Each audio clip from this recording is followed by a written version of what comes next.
Vijay Prashad is the director of the Tricontinental, which Institute for Social Research. You could read his writings at the tricontinental.org. He's the author of many books, including the very important book, The Darker Nations, A People's History of the Third World. Vijay Prashad, thank you so much for taking time to join us once again. Yeah, thanks a lot, Mitch. As I was watching the debate that happened yesterday in Congress, I felt as much as it was about Rashida Tlaib, it was also about the protests from the pro-Palestinian left and what pro-Palestinian leftists are saying in this moment, a condemnation as much about them as it was even about Rashida Tlaib. In fact, they even talked a great deal in the debate about the demonstration that happened, 300,000 people or so in Washington, D.C. showed up on Saturday in support of Palestine. You were a speaker at that rally. What's your reaction to what we're seeing in Congress and what we're generally hearing in this condemnation towards the left concerning Palestine? Well, to be honest, Mitch, for decades now, it's been extremely difficult to have a fact-based conversation about the situation in Israel and Palestine. Sides are drawn pretty tightly. People don't want to break from their opinions, their sense of the emotional sense of commitment to various political positions. And so when I watch things like, this debate, or when there's a censure of a person who is essentially, in my opinion, talking about the facts, it's difficult. It reminds me of decades of vilification of people who've been trying to have a discussion about what Israel has been doing to the Palestinian people since at least 1948. Personally, I have been, investigated by the Anti-Defamation League. When I had a teaching job in Connecticut, the Anti-Defamation League sent a delegation to talk to my college president behind my back, to say that I was, couldn't believe that I was teaching there, that they would make sure that funds would stop coming to the college, that I was anti-Semitic and so on. And I must say, the conversation happened behind my back. I was not invited to have a conversation. I find that itself to be part of the way in which this debate is being closed down. Now, fortunately, we had a public debate around Rashida Tlaib in the Congress. It didn't happen behind the scenes. This is an advance. There's a public debate. People went on the record on their opinions. And so that's part of it, this longer-term context of not wanting to have a fact-based, reasonable discussion and argument about whether the United States should continue to give a blank check to the Israeli government in its operations against the Palestinians. In fact, this time it's not just a blank check. It's actually a pretty sizable check, an extra $14 billion. And also James Kirby, spokesperson for the National Security Council, said that the United States is going to put no red lines on Israel's operation in Gaza. No red lines. You're sending $14 billion and saying, do with it what you want. If you want to kill, thousands of children, go ahead. So my wife got me this weird new tool for Christmas. And at first, I thought it looked kind of cool. That strikes me as something that needs a serious debate and discussion. Rashida Tlaib was obviously very upset with the statements made by U.S. President Joe Biden when he talked, he flew to Israel, said, we stand with you. Israel has the right to defend itself, but nothing about the Palestinians. And in the middle of this, bizarrely, the Biden administration releases a policy on Islamophobia. I mean, what greater Islamophobia is there than the massacre of mostly Muslim people in Gaza by bombs paid for by the United States? How can you be against Islamophobia and then effectively support the killing of, Palestinians, but also they happen to be Muslims? I think this position of the Biden administration, no question, had upset Rashida Tlaib. And at that rally, which you referenced, several leaders of Muslim organizations said that, look, we are fed up with the Biden administration. We don't want the hypocrisy. We are upset and so on. This is a general sentiment among not only Muslims in the United States, but large numbers of people heartsick by what they are seeing. There seems to be, as on so many issues, Mitch, a disjuncture between public opinion and the kind of debates that take place in Congress. And that says something about a malfunctioning of democracy. Why not have a discussion about what's going on in the Middle East rather than have a vote of censure for a elected member of Congress who has certain opinions?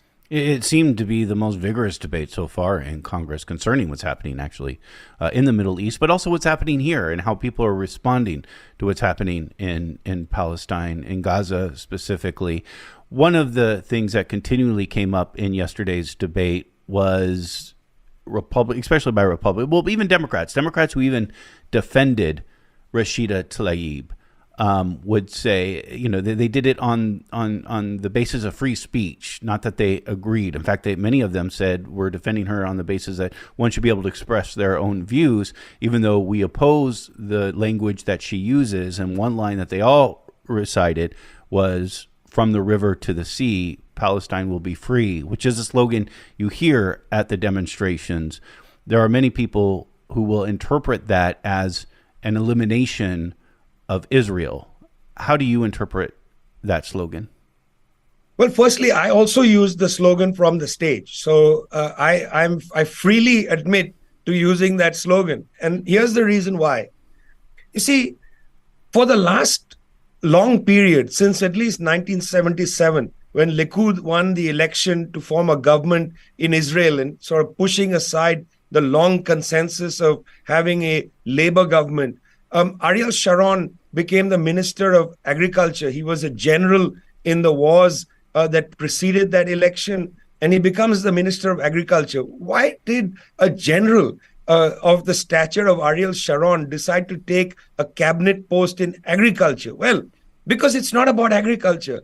That post was about settlement building. This predates the Oslo Accords of 1994. In fact, within a consensus of the right and center right in Israel, there is a view that Israel must include Judea and Samaria, and inclusive of all the way into Gaza. It's called Eretz Israel. They have a view of Eretz Israel or Greater Israel, which actually is from the Jordan River to the Mediterranean Sea. In fact, that slogan is now established policy in Israel. The basic law talks about this great geography that must be included in the state of Israel. Now, that's interesting because inside that geography are millions of Palestinians,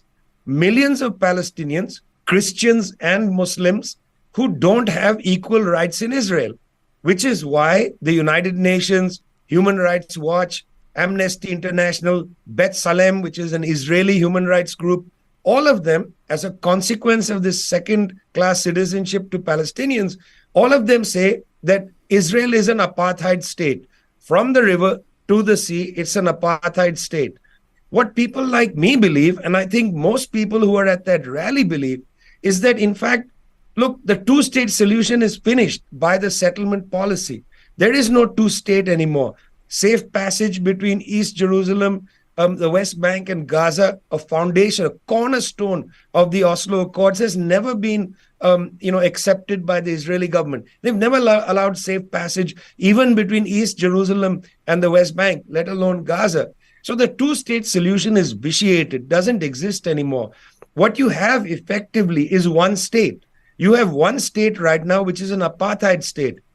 When people say from the river to the sea, what they mean is we would like to see, and the Palestinians would certainly like to see, a non-apartheid dispensation in that region. In other words, from the river to the sea, create a secular and democratic state, not a religious ethnocratic state, which has an apartheid condition towards almost half the population. If you add up all the Palestinians who live in Gaza, the West Bank, and East Jerusalem.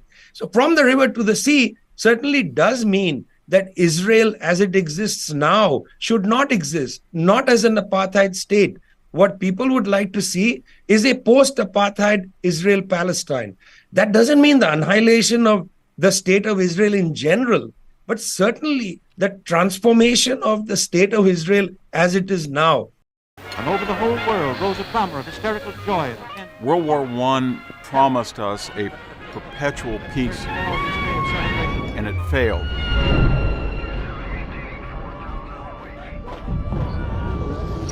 We shall not hesitate to take every step. World War II then was the ultimate laboratory of death. Call forth from our people the last ounce and the last inch of effort of which we are capable. It told us in 1945 what we should have known in 1939. It took 65 million deaths to prove what should have been self-evident.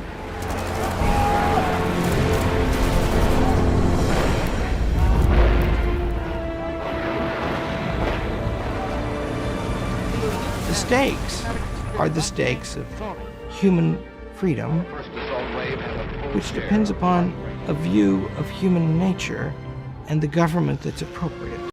How can anybody defend an apartheid condition in any country? It's inexcusable. Wouldn't take it as something that you'd accept in the United States. Imagine this is the United States before the Civil Rights Acts were passed. Would that have been acceptable? Would you like to live in a society now where non-white populations were second-class citizens? Certainly not. You wouldn't like that. No European country would allow itself to have an established legal basis for apartheid. None. It's not feasible in these countries. And yet these countries defend the apartheid situation in Israel. That strikes me as odd. So the slogan from the river to the sea is not an annihilationist slogan. It doesn't mean get rid of the state of Israel as such, but certainly transcend this apartheid state in order to create some dispensation, some kind of project which is Israel/Palestine, which is secular, democratic, where people have equal rights. I think people are using that slogan in a malicious way because they're trying to say, well, you are anti-Semitic and so on. Far from that. There are large numbers of people of the Jewish faith, not only in the United States, but around the world, who are heartsick by what they see happening now in Gaza, but also the apartheid conditions that have taken root in Israel. They would like to see some movement away from that. B'Tselem, a major human rights organization in Israel, has called for something like that. So this accusation that the slogan is anti-Semitic, I think, should be pushed back on, because I think that has now become a way to stop criticism of Israel. Now, is the slogan against Israel? Yes, it's against apartheid Israel. Is it against the Israeli people? Not at all, because the Israeli people and the Palestinians, in other words, the occupying power and the occupied people, both suffer from a condition of apartheid. When you have an oppressive relationship against other people, it's not only the person who's oppressed who suffers, even the oppressor suffers, because you begin to develop toxic ideas about humanity. You begin to think people are lesser than you and so on. This is bad for everybody. So in fact, the idea that you want to move from an apartheid condition to a post-apartheid condition is a humanist argument. It's an argument for establishing humanity in that part of the world, from the Jordan River to the Mediterranean Sea. What I've heard some say who are sensitive about the term from the river to the sea is that there is a history of the use of this term for eliminating Israel, that there's a history of former Arab leaders, somebody like Syrian leader Hafez al-Assad, who said, quote, "We shall only accept war and the restoration of the usurped land to oust you aggressors and throw you into the sea for good." So I think they would say there's a historic significance to that term. But that's just taking the word sea. He says we will throw you into the sea. But from the river to the sea is a geographical designation saying that there should be no difference between the people who live there. I mean, look, if you've traveled to the West Bank, as I have traveled many times, the idea that a two-state solution remains possible is illusionary. It is simply not possible. Whether you talk about the apartheid wall, the lack of safe passage between the territories and so on, this has been completely set aside. The only reasonable, immediate solution is for something like a one-state solution where both Israelis and Palestinians have to live together. That is the only option. There is no other option. In South Africa, in the last period of apartheid, the apartheid regime tried to create Bantustans, where these were so-called African homelands within the territory of the Republic of South Africa. It didn't work. I mean, you can't isolate the black population like that, and keep them in these small pressure cooker areas. I mean, did they basically try to create, was that basically trying to create a two-state reality in South Africa or something similar? No, because the South African apartheid regime didn't actually think of people, deserving of two states. Although it is true that some of these quote-unquote Bantustans were like statelets, and some of them remain today. But that was not their agenda. Their agenda was to isolate the black population. In Israel-Palestine, there are some very informed observers, including Heather Eid, who's a professor at Al-Aqsa University in Gaza. He himself is South African Palestinian, lives in Gaza, is in Gaza right now. In fact, I've just published his book, which is called Decolonizing the Palestinian Mind. Heather Eid talks about the areas of West Bank, East Jerusalem, and Gaza as Bantustans. He has brought that language into play, and he said these are unviable, untenable, and inhumane. So, yes, look, people can say what they want. They can say, oh, the slogan harkens back to something or the other. But the fact is that the phrase "from the river to the sea" is used routinely by Israeli politicians to say that we want to establish a greater Israel from the river to the sea. This is in a way saying, yes, from the river to the sea, but not Eretz Israel. Let's have from the river to the sea, Israel/Palestine, a secular democratic space in which people can, of course, have their own religions, have their own cultures and traditions, but not live with the oppressed population who are second-class citizens. Another charge coming at the left, and including coming at Rashida Tlaib in the debate yesterday, was that, and I'll just say this generally for the left, is that at worst, the left has celebrated Hamas's attack on October 7th and at least have excused it, which people are condemning how the left has responded to Hamas's attack, that the left hasn't firmly enough condemned those attacks.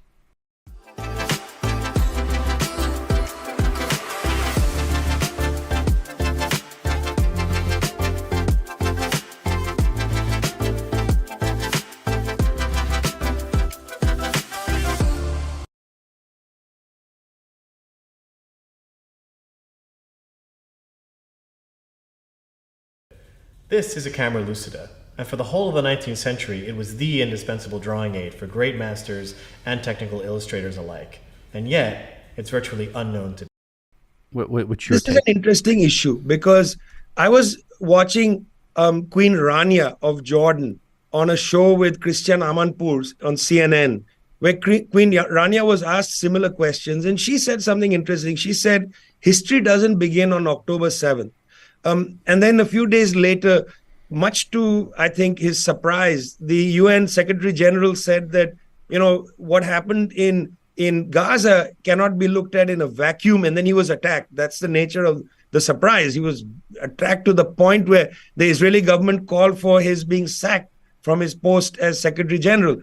All that Queen Rania said and all that Antonio Guterres, the UN Secretary General, said is that it doesn't start on October 7th. This idea that October 7th is the beginning point, it must be condemned, and so on, it misses the arc of history. It's a little bit like in the United States. People said that on 9/11, everything begins. But there's no history before that. Let's not talk about the way in which the United States built up Osama bin Laden in Afghanistan, that, they in fact assisted him in creating the so-called Arab Afghan to fight against the Soviets. And then, they provided him with logistics, with, even weaponry and such like. Let's not talk about that. Let's just start on 9/11 and go forward. We must condemn that and go forward. Then we can punish anybody in the world. Let's not think about these things historically.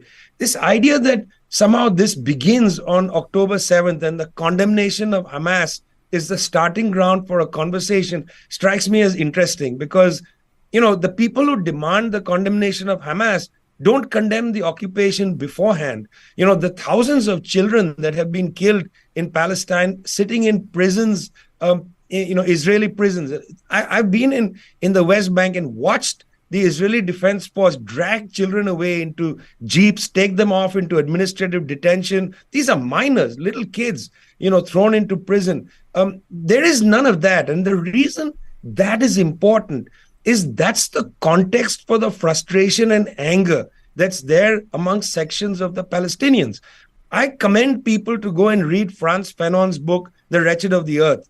The first chapter in particular called Concerning Violence, where Fanon says that, look, the colonizer always says that the colonized is a barbarian, the colonized is a savage, the colonized comes and kills people and so on.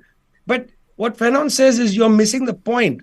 Colonialism creates a structure of violence which produces this form of malignancy, where people come and attack other people and so on. There's a prior structure of violence that needs to be part of the conversation. It's easy to just say, I condemn Hamas. What does that even mean if you don't understand the context which produced Hamas? Most people who say we condemn Hamas don't know its history. It emerges not in 1948, not in the 1930s. It emerges in 1987. It's part and parcel of the first Intifada. And interestingly, from 1987, what the Israeli government has been doing is very interesting. They've been arresting the leaders of all the left organizations. In fact, almost the entire Politburo of the Popular Front for the Liberation of Palestine, including Khalida Jarrar, a very great leader, they're all arrested and sitting in jail. Democratic Front for the Liberation of Palestine, all of them in jail. But they didn't, in the same token, in the 1990s, pick up people from Hamas. They sort of let them go. Why? They felt Hamas would be a great wedge to help destroy Fatah and help destroy the left. And then guess what? Hamas did overcome Fatah in Gaza in 2005 elections. A consequence of this way of allowing them an open lane and getting rid of the left. So condemnation of Hamas, you have to understand the structure of colonialism, to understand what's happening there. And so, enough people have condemned Hamas, by the way. It's not that the left in totality doesn't condemn Hamas. People do condemn Hamas. I just feel like this has become an empty statement. It's almost a test of your politics to say, will you condemn Hamas? Whenever people ask me that, I ask them, okay, but I would like you to condemn the occupation first. Let's have you start. Why? Because the occupation starts in 1948. And then again deepens in 1967. Hamas is only born in 1987. Let's have some prior condemnations. There's a chronological issue here. So I think this is a red herring, in many respects. Because again, it assumes that everything begins on October 7th. There is a groundswell of opinion, Mitch, inside Israel right now. You can talk to people like Nalit Peled, who is a professor who got suspended by her university in Israel. She comes from an important Israeli intellectual family. Her brother is Miko Peled and so on. Suspended just, I think, a week ago by her university in Israel. Why? Because she asked questions about this. There are people, who respond on the Twitter thread of Benjamin Netanyahu. He posted a picture of himself smiling with some troops, Israeli troops, getting ready to go into Gaza. And a whole thread of people responding to him in Hebrew, saying things like, listen, Netanyahu, you're smiling. What about, taking responsibility for what happened? Why did these attacks happen on October 7th? How did, these fighters cross the line so easily? Where were the guards? Why did it take so long to rescue people and so on? But you see, because the conversation goes, condemn Hamas, then all the questions and discussions and debate disappear. Then it becomes a litmus test. And I think politics should not be a litmus test. It should be a conversation. I think that's very important here. And I feel like the way in which, I just did an interview with the Daily Caller, okay? It's a right-wing web page in Washington, D.C., And the guy kept asking me, will you condemn Hamas? Was the rally pro-Hamas, in Washington, D.C.? Well, I said, I don't know if the rally was, we have to ask the organizers. I didn't organize it. Will I condemn Hamas? I said, I gave him the same answer. He kept repeating, no, condemn Hamas. You're refusing to condemn Hamas. I'm neither refusing to condemn Hamas nor condemning Hamas. I just think the context is more important than the litmus test. The way I have approached this is I feel like I have approached this the same way I approached the days after 9/11. I thought the attack of 9/11 was terrible. I thought the attack of October 7th was terrible. But for me, especially as an alternative media source, I became quite worried of what comes next. I know there's going to be a huge backlash, and that's what we did right after 9/11. One of the few voices at the time. It's much more diverse media out there now because of online, like the Tricontinental and other things.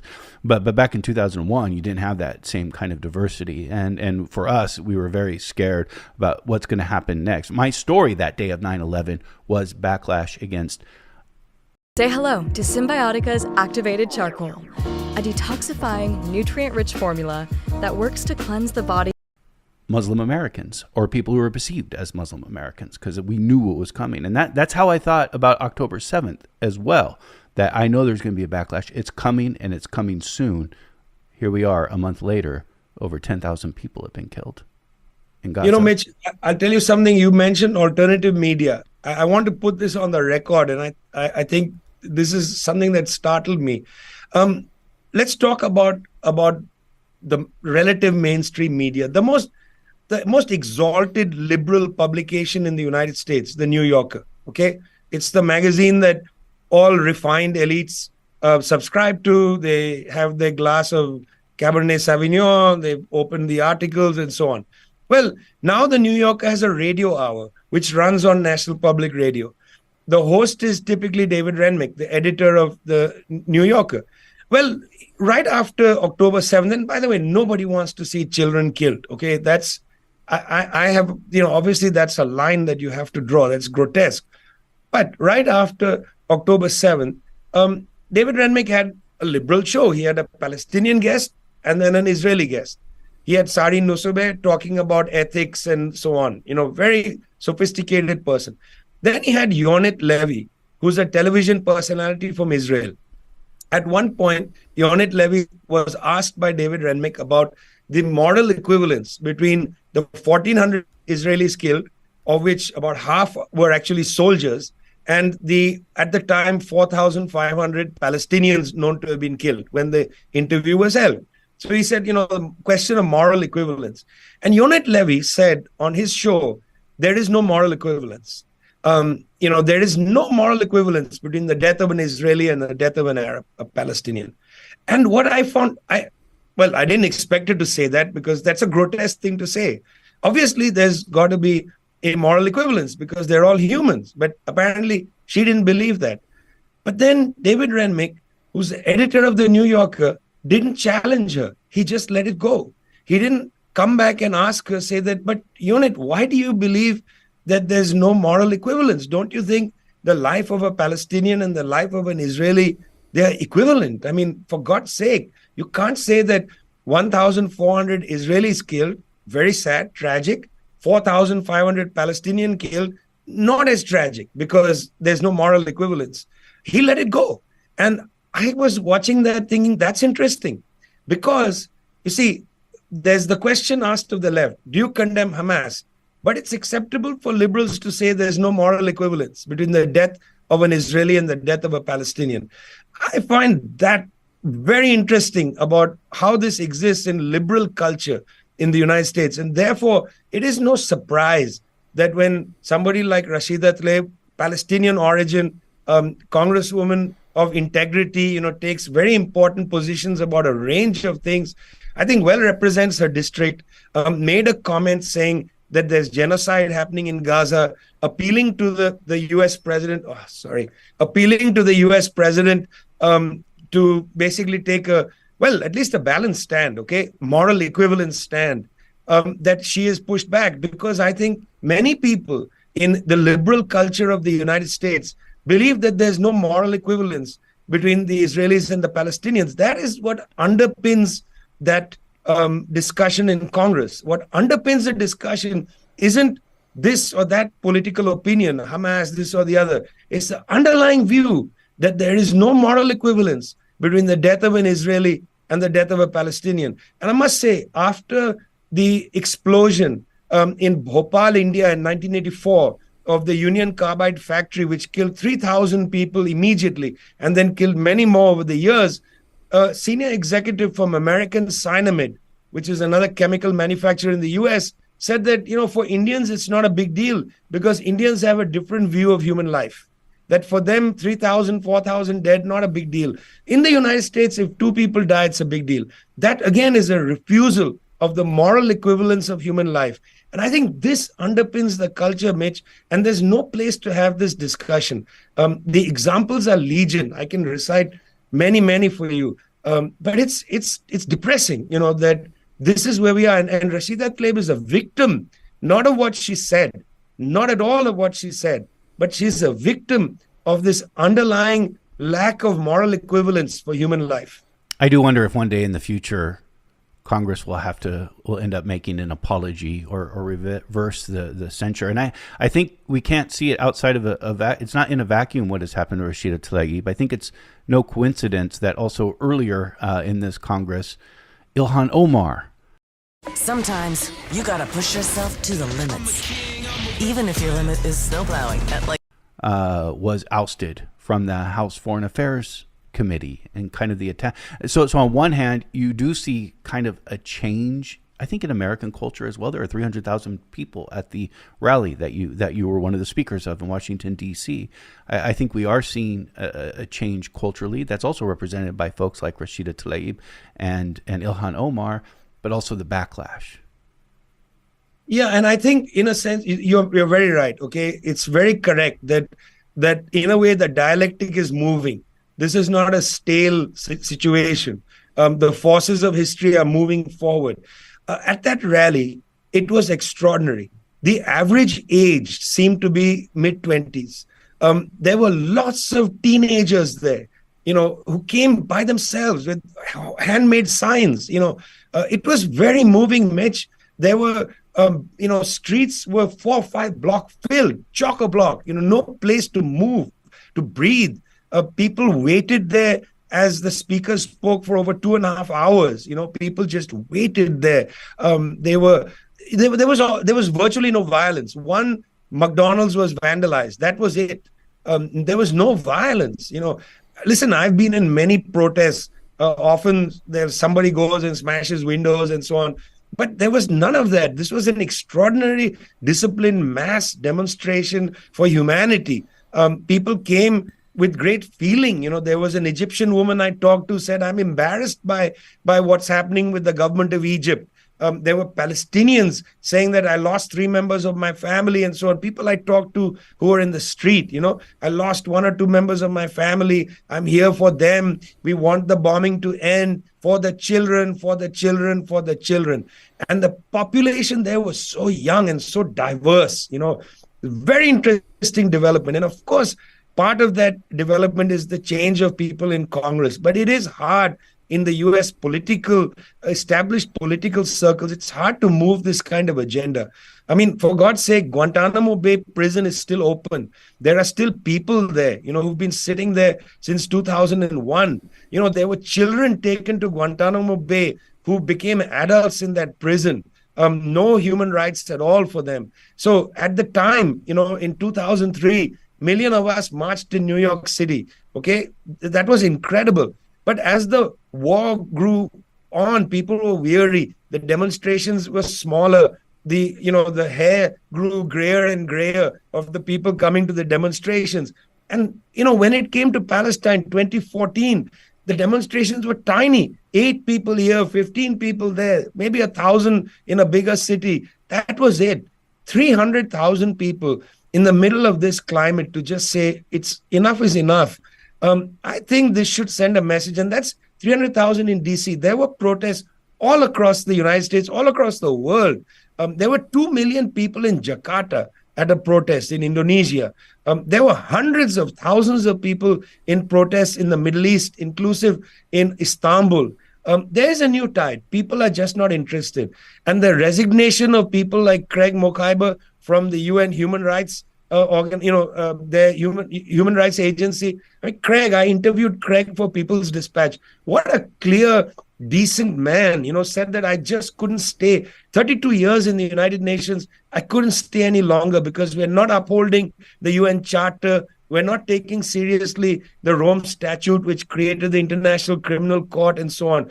Young people at this march were talking about the International Criminal Court. That made me happy because they believe in international law. These are not people who are saying, let's go and create mayhem. They believe in international law. But of course, if international law keeps failing humanity, people are going to not believe in it. And that's scary. I mean, I'm a real believer in international law. I don't want to see a time when people say, well, it's so hypocritical, it's meaningless. Please don't let that happen. We have to protect the integrity of the institutions. I beg Karim Khan, the lead prosecutor at the ICC, in Ukraine, Mr. Putin was charged with a warrant of arrest because they shifted about 6,000 children from Ukraine to Russia. It's a population transfer question. The ICC decided to call it a war crime. They framed a warrant. Here, 6,000 children have been killed, and the ICC hasn't framed even one warrant. This creates a lot of dismay around the world. People say, well, where's the equal standards? Does it come back to moral equivalence, that the life of a Ukrainian child is greater than the life of a Palestinian child? It's very, very disturbing, but people want to go beyond that, and that is powerful.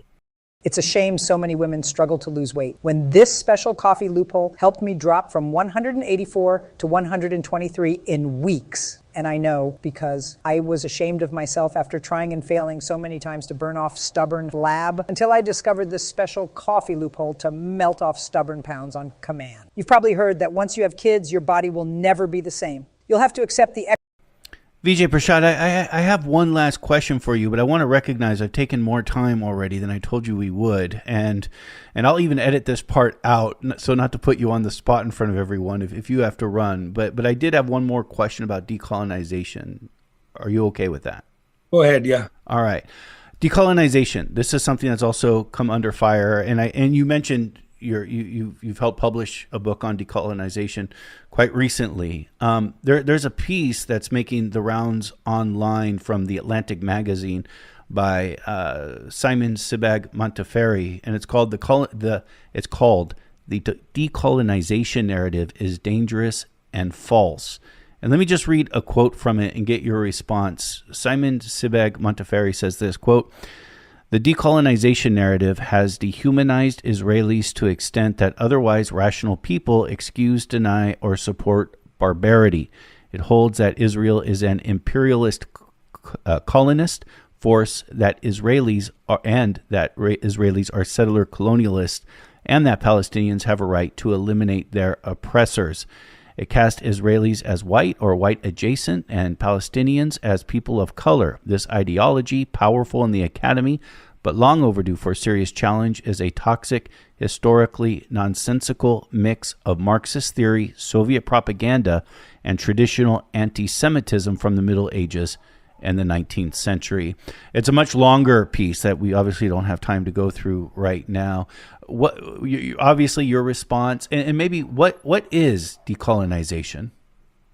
Yeah, so, we know that for centuries, the West went into places in Africa, Asia, Latin America, and took control of territory, large territory, took control of the people who lived in that territory, appropriated the wealth from that region, quite violent toward the people who lived there. Decolonization basically was a movement, the anti-colonial movement in the 19th century that sought to throw out the colonizer, to create independent national projects, to have people govern themselves and so on. In 1960, the UN passed a very important resolution on decolonization, where there's a line that I love, which is that the process of liberation is irreversible and irresistible. This is an established theory. There is, in fact, in the UN, the Committee on Decolonization. It's part of the UN Charter is that people must not be held as colonies. For instance, Western Sahara by Morocco. And also that apartheid is abominable. I mean, apartheid is a crime under the Rome Statute that formed the International Criminal Court, if people go and read that. So decolonization is a perfectly decent and in fact, not an academic idea at all. In fact, comes from the political movements now enshrined in the United Nations. This quote would require a great deal of close reading and to pluck out the way in which I think quite maliciously he has utilized this. Look, frankly, it is now established international law that Israel has occupied Palestinian territory, at least West Bank, Gaza, and East Jerusalem. They are collectively known in the UN system as the occupied Palestinian territory. There is an occupation that is established by UN resolutions from 1967. There's also in 1948 UN resolutions talking about the right of return of the Palestinian refugees, Resolution 194. So 194 from 48, 242 from 1967, which talks about the occupied Palestinian territory. They established that Israel is an occupying force.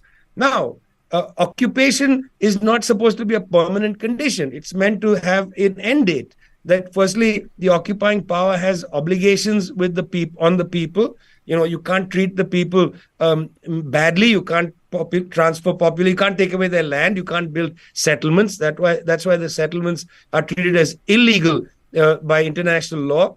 And so you have to have the right of people to liberate themselves. So I don't get really what he's talking about, because he's basically in this article suggesting that international law is somehow to be set aside. I don't want to get into a discussion about what's happening in the academy. That's a separate question, Mitch. I think that's a red herring in this paragraph that you read out. The more fundamental question is, I would ask him, do you accept the tradition of international law, which establishes the right of nations to self-determination, to end colonialism and so on? Do you accept the view that apartheid is inappropriate? Do you accept UN Resolution 194 and then 242? Do you accept the right to return of Palestinians? Do you accept that the occupation of West Bank, Gaza, and East Jerusalem has to end, and so on and so forth? His is a debate. Do you know the US solar company's nasty little secret? It turns out if you live in California, they have to give you against international law, pretending to be a debate against an academic tradition. And he was a little bit critical of Israel through the article. And I know you hadn't read it, and so it's completely unfair to have you, respond to the whole article. I think the gist of what he was saying, what others have said, is that under the umbrella of decolonization, people see that someone who is oppressed, they may even agree that these people are oppressed, the ideas of decolonization then allows for the oppressed to act in any way, even to commit atrocities. Well, the first thing I would say is most decolonization movements were not violent, in Ghana, in India, and so on, just to pick two.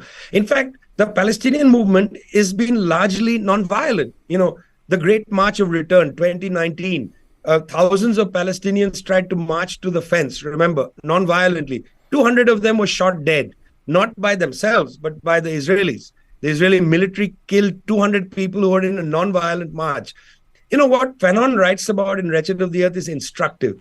Fanon says that people who are oppressed are going to act in all kinds of ways, including sometimes violently. That's just going to happen. You can't stop that. How you stop that is by getting rid of the underlying structure of violence. It's like in a city in the United States, when people are upset, when Rodney King was pulled over by the police officer, and then people went and burnt things down and turned over things, smashed windows and so on.